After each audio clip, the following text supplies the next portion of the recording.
right, we are back again with another brand new episode. I'm Dr. Richard Day, and this is the Chiro Business Mojo podcast. Well, we recently had on a guest who's got a yoga studio combined with her chiropractic office, and it's a hybrid, and it works for her and her approach to care and her personal interests as well. And another emerging trend in this hybrid clinic phenomenon is a gym or a fitness type of environment combined with a chiropractic practice.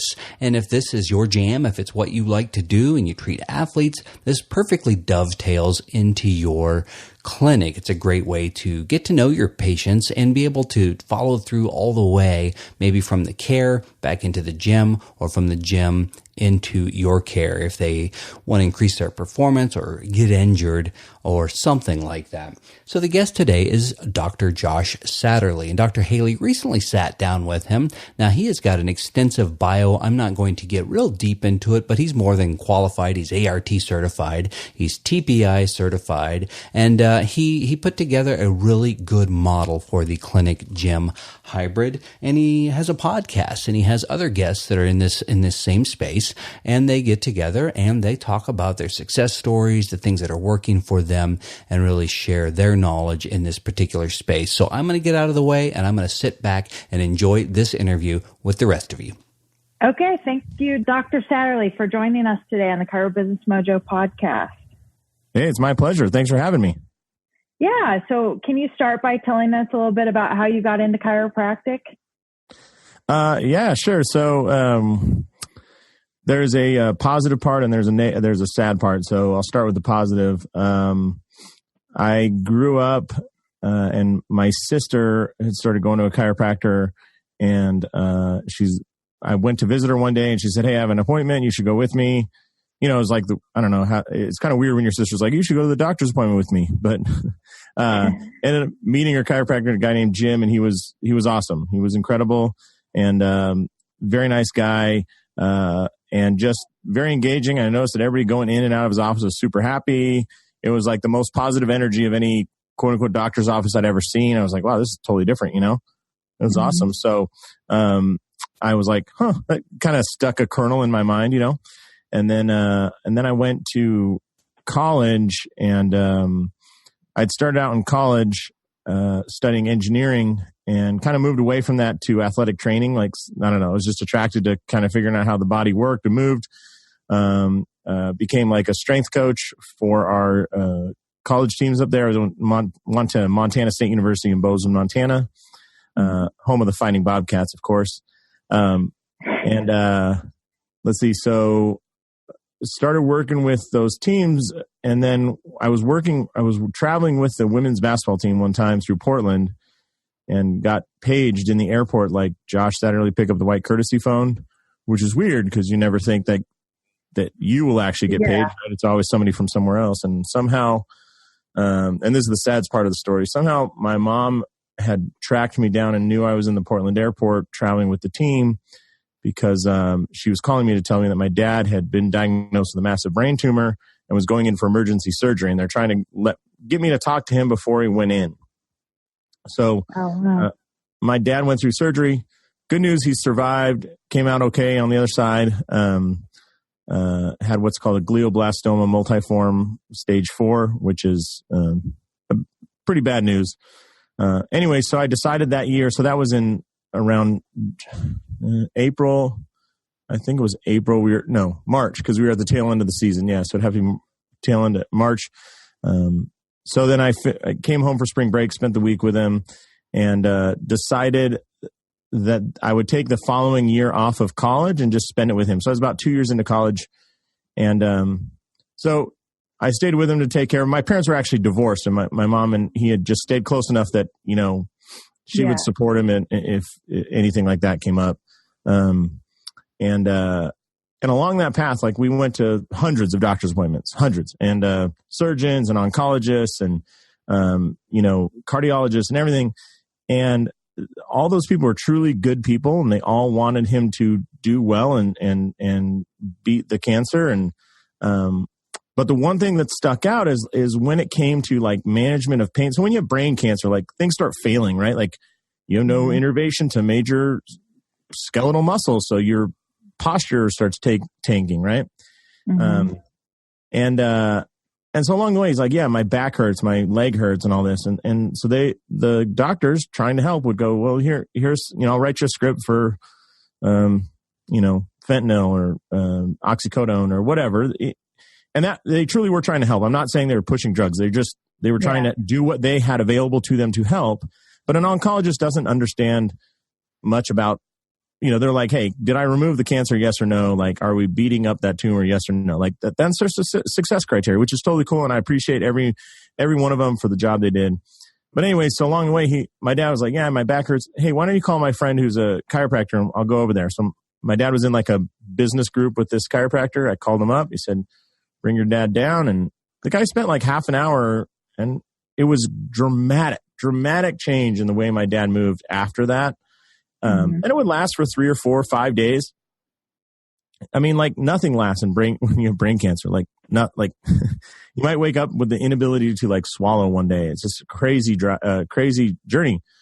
But I was just impressed. I'd go back there probably every week, sometimes twice a week. And he was the only guy that I saw along the whole path that was like, okay, you have pain in a specific area, and my job is to remove it.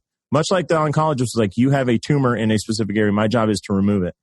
And I was just impressed. I was like, man, this is what kind of I've been thinking about the whole time.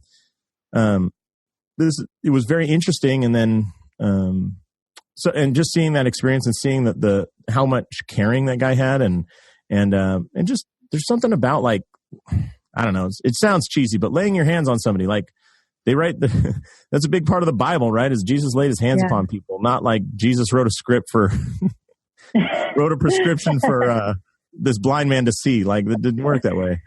And so I spent that year with my dad, and I saw that, and I got I experienced a ton of medicine from the caregiver side, and I was just impressed. Went back to college. Unfortunately, my dad passed away early the following year. I was at college. I went to college, finished out. Studying biomechanics, which was kind of an advantageous thing. Took all my engineering credits and actually counted towards the biology, or kind of counted towards my early credits counted towards my late degree, and from there decided to go to chiropractic college to kind of put a cap on it, and here I am today. Okay, so where did you end up going to school? Los Angeles College of Chiropractic, or at that time it just changed its name to Southern California University of Health Sciences, which is a horrible acronym because it sounds like SCUZ, which I just don't think sounds appealing. But yeah, so I grew up in Southern California, so that was kind of like returning home. And with all the changes in my family, I thought it was good to come back from Montana, be around family, and we had a good couple of years there. Yeah, good. And so what have you done since graduation? Pretty much nothing. Sit on my hands and. Okay. We'll talk to you. Yeah, that was a great interview. Thanks a lot. Yeah, great. So I graduated December 2006 and moved out to Las Vegas from Southern California because at that time the economy in Las Vegas was exploding. And we were like, we're going to ride that rocket ship to the moon. And that rocket ship almost made it to the moon right before it crashed into like a meteor. Yep. We graduated right when the meteor hit. So yeah, I mean, it was bad news. But we started out here in Las Vegas, and like everybody, started new in practice, didn't work for anybody. And I think looking back, I would phrase it as worked our butts off to get patients.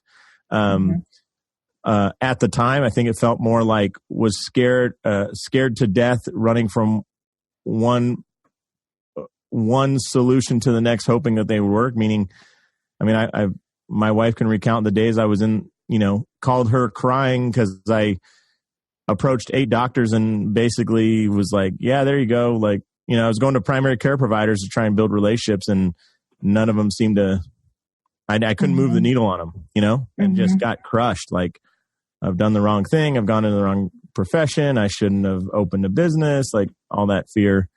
And somehow it worked out. Somehow we made it through the crashing economy. We had started with a larger office, scaled down to as small as you could be, one of these like pre-done for you offices with just 2 rooms or whatever. And, the little half wall between your receptionist and the area in the back. And, that at times is honestly like a blur. Like, I mean, just building relationships, shaking hands, doing everything you could to get involved with things. But along the way, I discovered I was doing a lot of ART, active release technique. I had actually become full body certified before I graduated chiropractic college, which at the time was a big deal. Like to have a soft tissue management system. I laugh because now that's just like, that's almost like a requirement of graduation these days. Yeah. But so was certified in that, did a lot of those seminars, started teaching ART, and then through that discovered the SFMA. Because Greg Rose and Mike Voigt taught the SFMA to the ART instructors meeting in a day, which if you've ever taken the SFMA is an insane thing to do.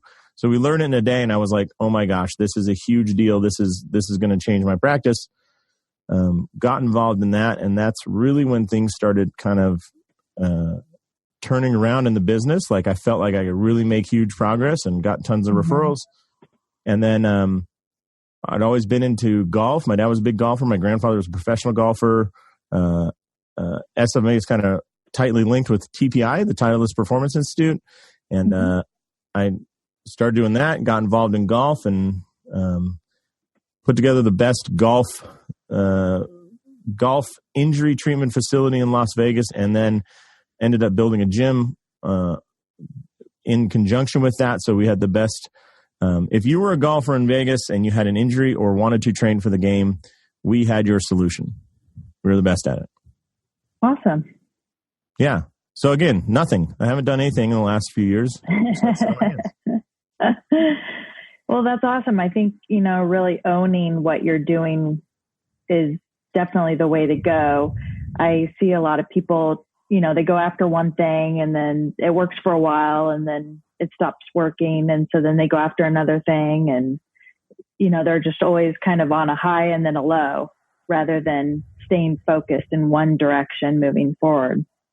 Yeah. I mean, it's hard because like success is like a horrible teacher. You're like, oh, I got 5 people from this. Is that because I smiled well, or the referral source liked me? Is it because I treated it like, you just don't know. And so you kind of grasp at what it was about that referral source that worked. Yeah. Do you think, how do you feel about the extra certifications during school? When they're in school, do you think it's a good idea to go after that? Do you think people can overconsume that and spend too much money? What's your thoughts on that? Yeah. I heard a great quote from our accountant one time. He said, knowledge is knowing that tomatoes are a fruit, but wisdom is knowing not to put tomatoes in fruit salad. And I think like you get a lot of knowledge but when you can't apply it, it just doesn't. I would never want to discourage anybody from getting educated, because part of the process of education, going out to all these seminars, it helps shape what you want to do. And what I hope is that people go out and take 20 seminars and just one of them really makes their eyes twinkle. And when it does, it's like, all right, now, because if you don't have passion to push through those tough days of when you're getting your butt kicked, whatever, you have to develop passion somewhere. And if you're like, hey, listen, I'm trying to think something like, I see eyes twinkle a lot when certain women talk about working with pre and postnatal women. Like there is a magic that happens, not in all women, but in some female clinicians that just are like, that is the bee's knees right there. And then with some guys, like I see them, I want to work with, I have a friend who works with Scottish Games athletes. These are big, huge, mostly men who wear kilts and throw logs into the air. Like, they specialized kind of men. But for some reason, it made their eyes twinkle. And it's like, great, because when you are in those long days, at least you can love the hard work, And so if people are in school and they're taking a bunch of things, great. Like wait for the thing where you're just like, you just can't get enough of it, and then chase that down. The only downside, and I say this, I teach the SFMA now, and I teach, I'm an adjunct professor at Cleveland Chiropractic College. And I say that the downside of learning this now is you just haven't screwed up enough people. Like, that's how it was with me. When I learned it, I was like, this is going to change my practice, honestly, because like, this is the reason I screwed up that, Mrs. Day, like she hurt when she left my office, and I feel like a piece of junk for doing that. And I made me doubt whether or not I'm in the right business and if I'm even a good provider. And, I don't even think my dog would love me at that moment. And when I discovered a diagnostic process that would save me from ever feeling like that again, I go, oh my God, I want to learn everything I can about this. This is the most awesome thing ever. This is incredible, blah, blah, blah. I want to be involved in that. And when you're in school and you're taking all these classes, you just don't know any of that stuff because you haven't hurt anybody. I don't wish that we hurt people. It's just a reality of like, if you're providing really good care, you're not going to hit home runs every day. You're going to hit a lot of them, but every once in a while, you're going to totally screw somebody up, and you remember them. Oh, I hope you remember those, or you're like a sociopath, but So I'm really familiar with ART, but not, what is SFMA? Oh, wow. Yeah. The Selective Functional Movement Assessment. So, have you ever heard of the FMS? Okay. So, yeah. So here's the deal. Like, there are like multiple ways that you can diagnose somebody, right? Like pain, like, oh, where's your pain? And they point like, oh, it's right here in my knee. And it's like, all right, when you can think about, okay, what are the structures there that are pain generators, right? Or low back pain is probably like the most common in this world. So there's pain. We can also use like, radiology, right? Like we can take x-rays and MRIs and advanced imaging and look at joints. The limitation there is it's just like a snapshot at one moment, right? They're not moving, and oftentimes they're not even weight bearing. You can use palpation and like feel like that. That's a great way to, for joints, especially. It works very well. What else? You can use your history and your history and orthos and neuros to kind of put together a picture, right? Mm-hmm. But kind of the stance of the SFMA is most of the pain that we get is from too much movement or a lack of movement at a joint. So if, facet syndrome is from too much extension oftentimes, right? Like it doesn't really develop if you're stuck in flexion that often. So if that's the case, then we should look at the way you move and analyze the way you move and isolate where is the problem. And we kind of say like we use something called the joint by joint approach. So if you look at the human body, it's made up of a series of mobile joints connected by stable segments. And like if you just go from the bottom up, the structures they what do you call that? Alternate between mobile and stable. So like the foot should be a stable structure, right? Like if the arch collapses, that's a bad thing, right? It should be stable. The ankle joint should be mobile because it needs to adapt to terrain. Next major joint up is the knee joint, should be stable. You don't want it moving like varus or valgus, right? It can flex and extend, but you don't want to move. Then the hip is a ball and socket. If we're just going up, hip is a ball and socket. Ball and socket joints are meant to create a ton of movement, right? So it should be a mobile joint. And then we go to the low back. The low back typically, or our core, should be stable. We don't want too much rotation, for example, in the lumbar spine. And then the thoracic spine, more mobile. The scapulothoracic joint should be stable. The GH joint should be mobile. Blah, blah, blah, blah, blah. It just like follows that pattern. And if that pattern gets flipped, so if you make the knee a mobile joint, meaning it goes valgus, bad things typically happen. Maybe that's pain. Maybe that's instability. Maybe that's a lack of strength. But bad things happen, right? So the SFMA sought out to say, like, how would we analyze that? How would we isolate where the cause of the pain is? Maybe your low back hurts, but is that because like your hip doesn't move enough, and so the low back is compensating? Does your low back hurt because it itself is injured, like there's a disc injury or something?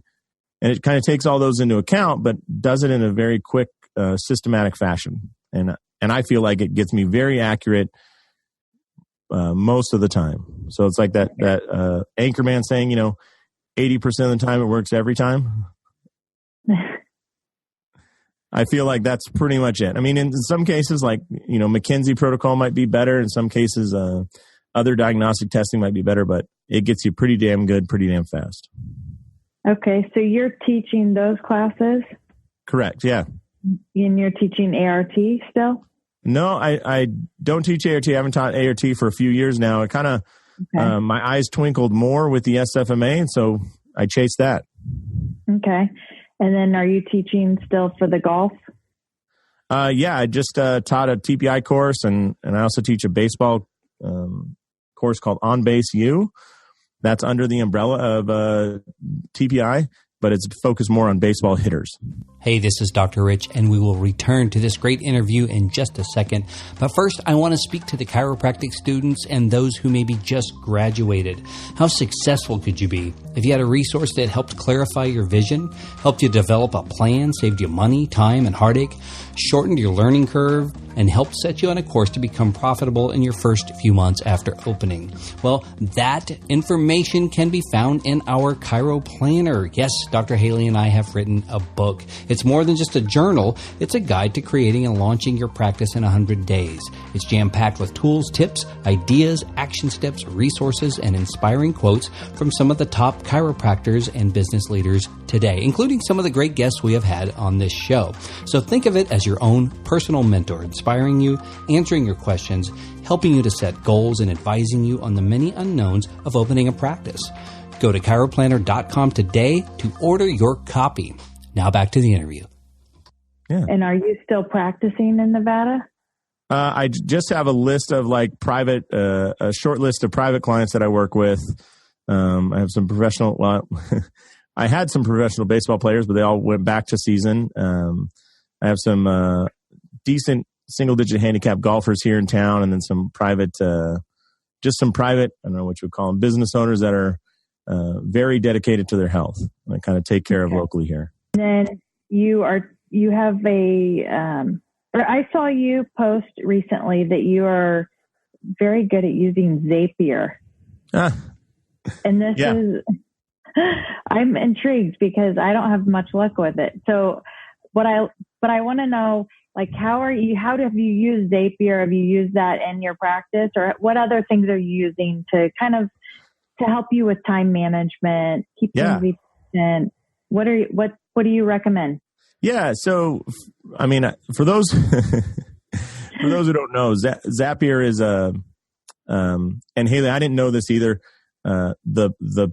Whenever I talked to anybody about it early on when I was learning, they called it Zapier, and I would say Zapier. And they would always say, you don't perform a Zape, you perform a Zap. I was like, okay. And I always think, yeah, you don't get invited to parties, do you? That's okay. Anyway, so Zapier is a software that takes two programs that may not talk to each other, and it gets them to talk to each other. So why that's useful, say, in chiropractic. You can build a pretty damn good EMR if you don't have a lot of patients. Like for me, I have a short list of private people. Like a big day for me would be 4 people, probably, 2 to 4 people.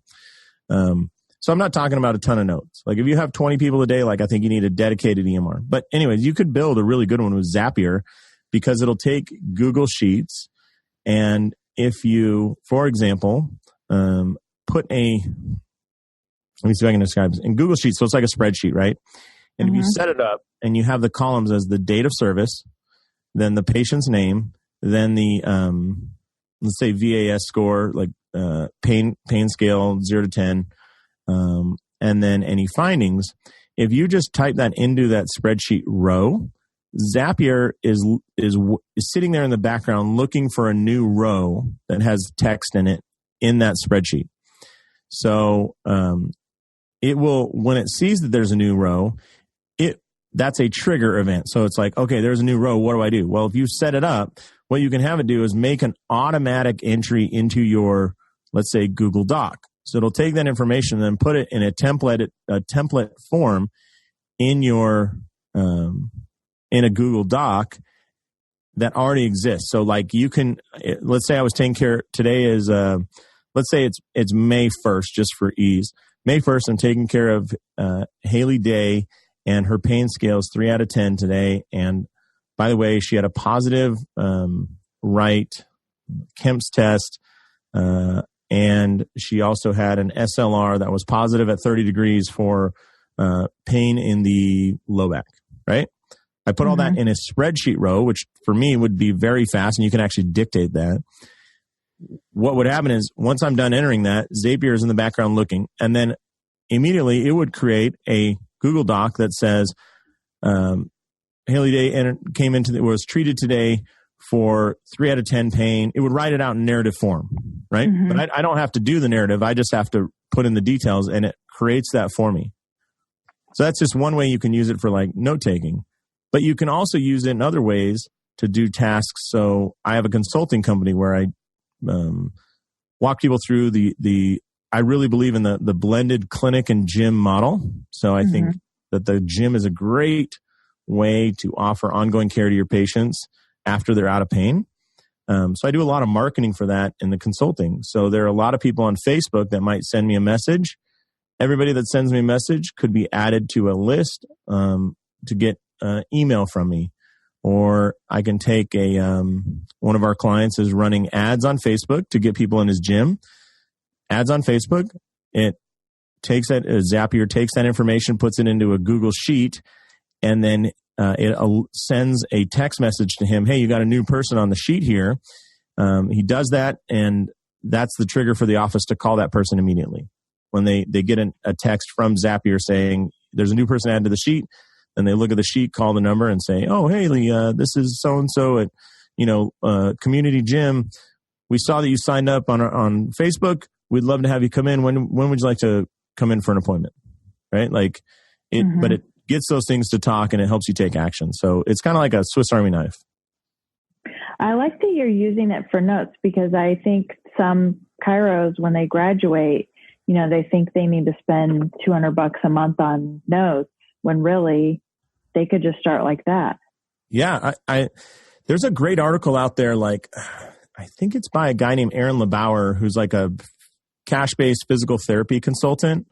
But he and another PT did this whole great thing on how to use Google, like the Google suite of tools, as a really good EMR.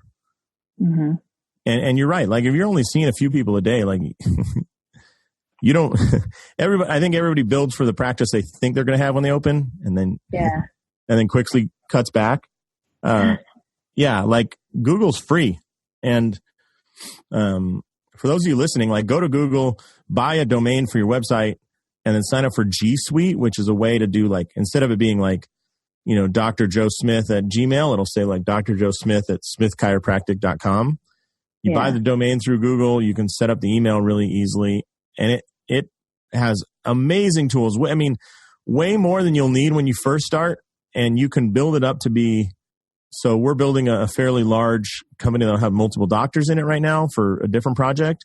And I was talking to a guy, and he's like, "Oh yeah, Google will scale with you very well." He said it doesn't work so well when you have like 10,000 employees. I'm like, okay, I'll keep that one in mind. Yeah, but I think for most like private practice people, that is the best. And it's run by Google. So as long as you have an internet connection, they're keeping all the infrastructure maintained. I mean, I'm sure you remember, like back in the day, like if you wanted ChiroTouch, it was like, that's great. You got to buy a $7,000 server that's just going to sit in your back room, and oh, by the way, there's also software on top of that, but you need the hardware as well. And now I think, with like a Chromebook on the front desk, and I think there's a way to get Google Chrome to run on an Amazon Fire tablet, like a Kindle. Dude, if you have that in you have a little tablet in your room that only costs $20. You're working with patients. Focus all your money on marketing or advertising or having lunch with people that you build a relationship with. I think that's a much better use than a $7,000 server sitting in the back room. Yeah, for sure. Well, I don't even think ChiroTouch sells them like ChiroTouch that way anymore. But for sure, I think, we started with paper for a couple of years. And that's worked. That's worked, I would say, from the time of Christ, but they used stone back then. But paper worked. Yeah, we used paper, and then as soon as we had money, we bought ChiroTouch and implemented it. But but we didn't need to. And I think now you definitely don't need to. There are just so many ways around it. So I know I hate sounding like an old fart, like, oh, back in our day, you had to buy a $7,000 server. But like, again, like if I look at the advantages that these students have in school, like the exposure to amazing techniques is higher than it's ever been. Mm-hmm. The acceptance, like, the ability, like the free technology that exists, is unbelievable. Mm-hmm. The amount of resources out there is incredible, and the acceptance of chiropractic has never been bigger. I don't think that there's a better health profession. I always say there's never been a better time to be a chiropractor, and I truly believe that. I agree. And I think starting small, there's nothing wrong with starting slim. It's the best. Use that money to enjoy life. So yeah, my friend always says, early on when I was like, oh, we need this and we need paint, we need this big picture and all this. He like grabs me by the arm one day and he goes, listen, get your emotional needs met at the bank. Don't think that like this, fancy car or whatever is going to emotionally fill you up. Like, get your emotional needs met at the bank, meaning like when you're depositing checks because your business is doing well, that's a good feeling, Mm-hmm. And when the checks that are going out the door for rent and a phone system and computers and all that are less than what you put in, it feels even better. You don't need much. And I've seen doctors, they're very proud to say that they've spent $30,000 on their website and maintenance and advertising. And I'd rather spend that time on spend that money on other things. Yeah. I mean, if you're like, hey, we spent $30,000 for XYZ that gives your patients an amazing experience. For example, I hate with a passion when I go to a doctor's office, I fill out my name and an address, like on the first page of the information packet, on the fourth page, on the sixth page, on the seventh page. I'm like, I'm not getting a home mortgage here. I'm just coming in for a 20-minute visit. Like, I don't want to put this information multiple times. If you're like, we spent $2,000 and found a way that they only sign once, and they only put in their information once, or we pre-populate it, I think that's money well spent, because that is showing the patient that you care, that you're investing. But if it's back office stuff that you're like, oh yeah, we have these super comfortable ergonomic chairs at our desk while we're sitting that we don't sit in all day because we're working with patients, like what? Like, sit on a bucket. Invest the money in the patients. Like, I think it's important to have like not expensive, but just clean and organized bathrooms. So spending a little bit of money on a cabinet that holds paper towel or toilet paper and looks nice and has a plant on it or something, like that's worth it. But spending a bunch of money on, something else that I'm just like, what's the point here? For sure. Now, a lot of our marketing money went to actually just donations in the community that we're in. Yeah, that's great. To athletic teams, that kind of stuff. So, and it feels good, right? Like, oh yeah, it feels good and it looks good. You can post pictures and big checks and all that thing. But I think, for me, by the way, if you ever buy like one of those signs like in a little league field, the best part is like once they get the initial sponsors, they say, "Oh, it's for a year," and it's like, but nobody ever puts in the effort to go take the sign down. It lives until the field gets rebuilt. That's good information. So what's something that hasn't worked? Like, do you have a $100,000 EHR you bought or anything? All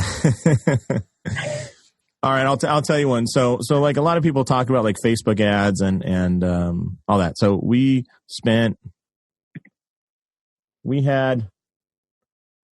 I'm just doing some math in my head here.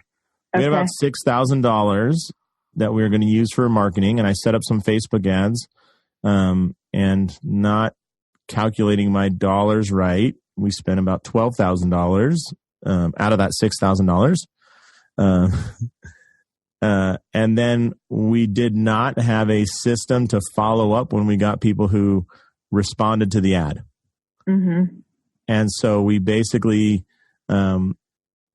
let that whatever you want to say. We let the $6,000 and the $12,000, the $12,000 because we were running too many ads at the same time. All that money basically disappeared. And because we didn't follow up, it was a waste. So now you have a bunch of people that have said, hey, I'm interested. And then you don't follow up with them. And so now they have a sour taste in their mouth about not being able to do business with you. So that didn't work. And that was tough to recover from. The other thing that I think, looking back, we got an offer to work or to run the exercise and injury prevention program at a country club. And they were building a brand new fitness space and they're going to give us free rent and everything. And it seemed like a great deal. I would tell everybody, if you have the opportunity to open a second location, do not do it until your first location is absolutely locked down and runs without you. Because I was going over the second location twice a week, and there was an hour out of my day, at least an hour, sometimes an hour and a half of travel. It was across town. Our manager, who was hired and paid to manage both sites, didn't really manage the second one, and kind of expected me to manage it because I was on site there. But wasn't checking in with the employees on the days I wasn't there and stuff. And it never really generated any money for us. Nothing to speak of. I think it probably covered its costs of payroll and stuff of having a trainer there. But yeah, it just was like not a good solution. It's like, oh, well, we're going to have the second location. We're going to really grow. It's like, it takes so much effort to get that one off the ground as well that like, I don't think that a second location works until you have enough staff that you're covering the first location. And like literally, here'd be my test. Could you take 2 weeks off and go on vacation before you start that second location? And if the answer is yeah, I could do that, I think you're okay. That's not where we were at that moment. Okay. That's good advice. I get that question a lot because we had a couple practices. And so the students, when I go talk at Cleveland, will ask me how and when. And I think that's a good, you have to be secure that the first one's working properly. Yeah. I mean, what was your experience like opening your second one? Did it add to or pull energy out? Well, we had the two of us. So then Rich actually started working at the school. And so the practice wasn't as much of a business per se, I guess. But I was at home running both. So the first one did run without either of us. And then I was able to run them from home. It's 600 miles away because we had one in Colorado and one in Kansas City. So we were able to step out of the one fully. And then I just managed it from home. And then the second one, it went fine. It was good. I think, we had to be more in a secure spot because we did move. Whereas you were kind of, taking on this two in the same location almost. Yeah. So I could see it being, well, you're not taking as much precaution as we did. Like we had set up systems, we had implemented, employee handbooks and that kind of thing. So, man, you guys are like total like adults in practice and stuff. Well, we try. Yeah, that's good. Also had 3 kids in 3 years, so then that blew it up. Wow. Well, let's move on. So you have a podcast too. Tell me about your podcast. Yeah, it's called Clinic Gym Radio. You can find it. Search the App Store or the podcast for Clinic Gym Radio. It's on Google Play and iTunes and everywhere. And basically what it was, so like I told you, I have that business that talks about integrating a gym onto your clinic. I just think that that's really the best maintenance care, quote unquote, is providing really good exercise for your people in between the times they need your chiropractic care. And it's a good way to make some money. Like it's a recurring monthly revenue. So that membership money comes in every month. So it starts out small. At first you're like, oh, I have, three clients in the gym and it's not really making any money. But when you have 30 and you know that membership money's coming in, I'm telling you, like business gets real easy. It gets really, really fun because you already have that money that's coming in. So based on that, I was like, well, I want to talk to some people about that are doing this or different businesses that business lessons that I have learned, and I want to share that with people.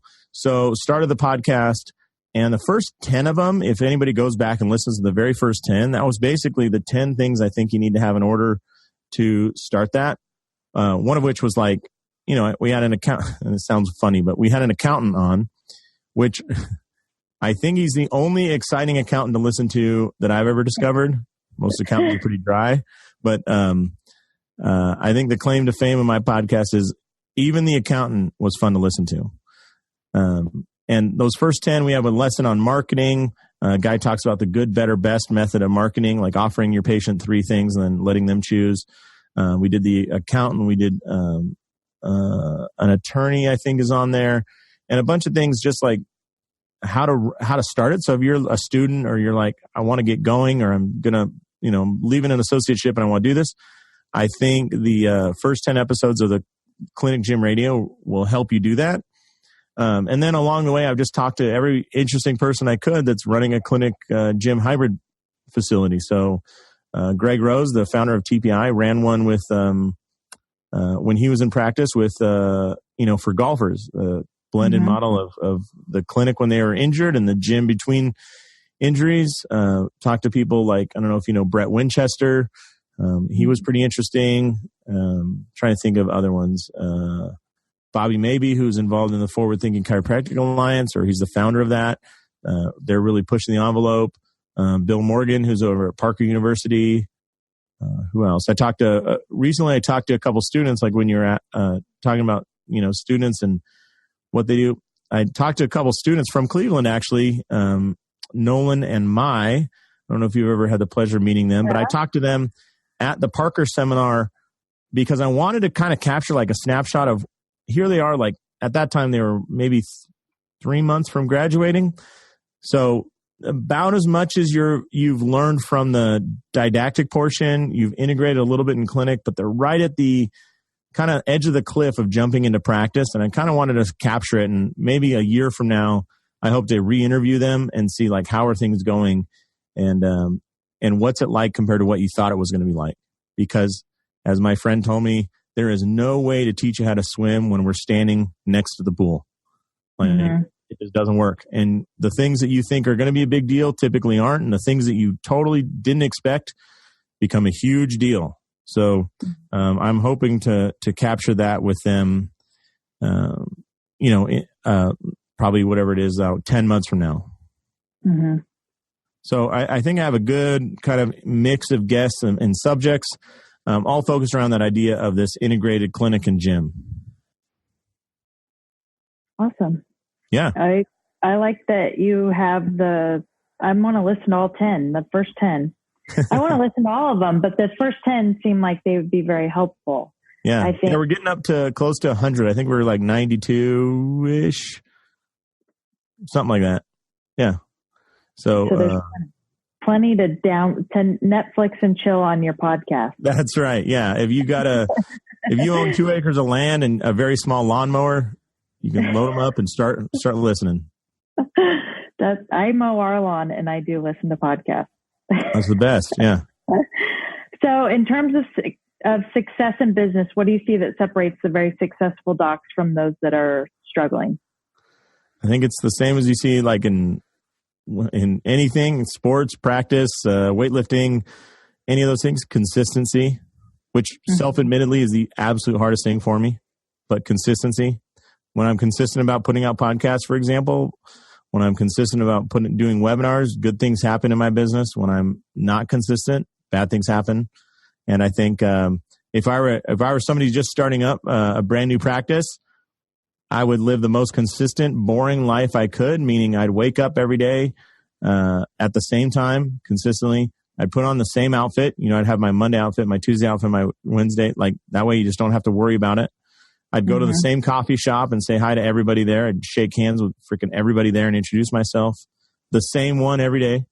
And then I'd go to the same gym to work out every day as marketing and as, keeping yourself mentally healthy, physically healthy, and just exposure to people.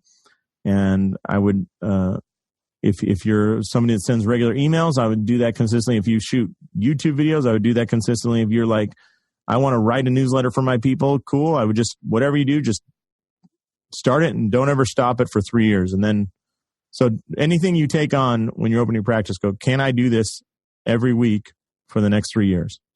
And I think if you do that, you'll come out the other side doing well. If you're like Jason Holm, a good friend of mine, and he wanted to build relationships with local doctors, so he went out every week consistently and built relationships.